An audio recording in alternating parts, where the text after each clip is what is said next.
Graduation. Vacation always seems to slow life down enough for me to think a little more clearly. I've had some quiet time to write this week, and with graduation season still lingering in the air, this one kept sitting on my mind as I spent an afternoon doom scrolling. So for anyone just starting out, starting over, or somewhere in between, maybe this is for you. Every year around graduation season, the world fills up with advice. Some of it is thoughtful. Some of it is cliché. Much of it is written as though life can somehow be mastered if you just wake up early enough, hustle hard enough, or choose the right inspirational quote to stencil onto a coffee mug. I don't know that life works that way. The older I get, the less interested I am in polished success stories, and the more interested I am in the quiet things that actually hold people together over time. So if I had anything worth saying to people just starting out, it would probably look less like ambition and more like this. Make the mistakes. Not reckless ones born from selfishness or cruelty, but the honest kind that come from trying to build a life before you fully know how. The kind that come from speaking when you should have stayed quiet, or staying quiet when you should have spoken. The kind that come from loving the wrong people too long, trusting too quickly, failing publicly, changing direction halfway through, or realizing you were wrong about something you once defended with your whole chest. Own the mistakes when they happen.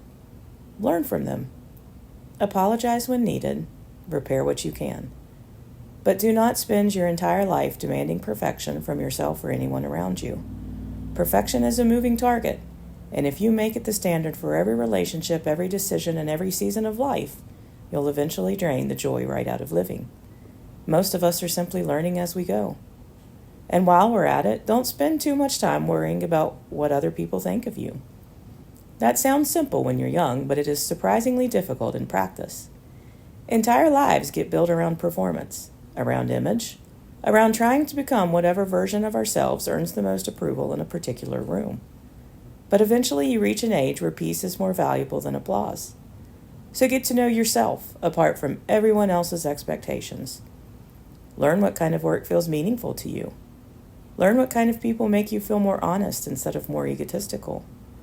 Learn what convictions actually belong to you and which ones were handed to you by fear, pride, trends, or the desperate desire to fit in somewhere. Understand this early. Not every battle deserves your attendance. Some arguments are simply distractions dressed up as moral importance. Some people are committed to misunderstanding you. Some conflicts exist because chaos is the only way certain people know how to feel powerful. You do not have to climb into every wrestling match someone throws at your feet. Protect your peace carefully. Not everyone deserves full access to your heart, your home, your trust, or your energy simply because they asked for it. Trust is not meant to be handed out recklessly. It is built slowly, over time, through consistency, honesty, character, and care. Take caution, though. It erodes that way as well.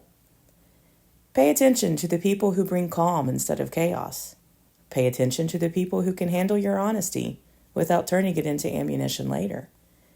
Pay attention to the people who make you feel steadier, kinder, and more like yourself in the presence of God rather than further away from Him. A quiet life is not weakness. There is wisdom in learning when to speak firmly, when to walk away, and when to let God handle things you were never meant to carry in the first place. As you move along, remember where you came from.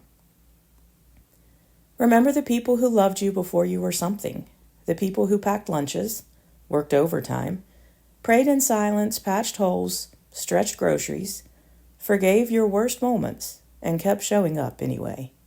Remember the places that formed you. Remember the tables you gathered around. Remember that a great deal of life is built not by glamorous moments, but by ordinary faithfulness, repeated over and over again when nobody is watching.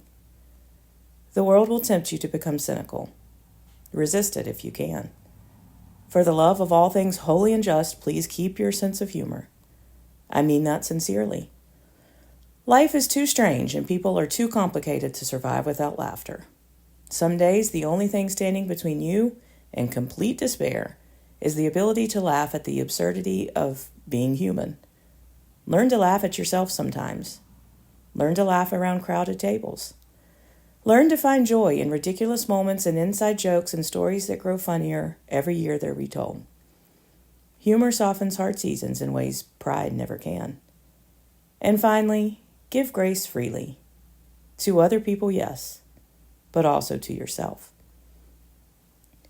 Because despite all our planning and striving and image management, most of life is still lived by imperfect people, trying their best to carry heavy things with limited wisdom. We will fail each other sometimes. We will misunderstand each other. We will wound and be wounded. That is part of being human. But grace is what keeps bitterness from becoming our whole identity. Grace reminds us that God has never demanded flawless performance in exchange for his love. Only faithfulness, only surrender, only the willingness to keep returning to him again and again.